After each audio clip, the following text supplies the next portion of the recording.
নমস্কাৰ সকলোকে পোৱাৰ সম্ভাষণ জনাইছোঁ।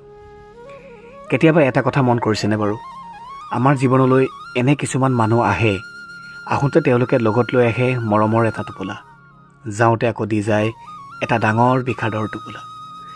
বহু পলমকৈ উপলব্ধি কৰা হয় যে তেওঁ লগত লৈ অহা সেই মৰমৰ টোপোলাটো কৃত্ৰিমতাৰে ভৰা আছিল আৰু উপহাৰ দি থৈ যোৱা সেই টোপোলাটো বাস্তৱিক সত্যৰে ভৰা।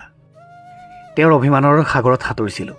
তেওঁক নিচুকাবলৈ মই নিজক সলনি কৰিবলৈ চেষ্টা কৰিছিলোঁ। তেওঁতো মোক জীৱনটোৱে সলনি কৰি থৈ গুচি গ'ল।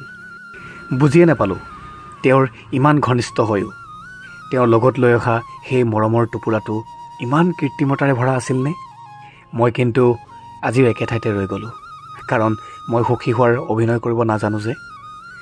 আচলতে মানুহ সুখী হোৱা আৰু অভিনয় কৰাৰ মাজত এটা ডাঙৰ পাৰ্থক্য আছে। সুখী হোৱাৰ অভিনয় কৰাটো বৰ কঠিন, কাৰণ সুখী হ'বলৈ, সুখী হোৱা দেখুৱাবলৈ মানুহক এযোৰ দামী পোচাকৰ প্ৰয়োজন হ'ব, এখন দামী গাড়ীৰ প্ৰয়োজন হ'ব আৰু বহুত কিবা কিবি। কিন্তু প্ৰকৃততে সুখী হ'বলৈ ফাটিবলৈ আৰম্ভ কৰা সেই টি চাৰ্টটো আৰু লগত যি আছে তাকেই যথেষ্ট, নহয়নে বাৰু? সকলোৰে দিনটো ভালে ভালে যাওক, তাকে কামনা কৰিছোঁ। ধন্যবাদ।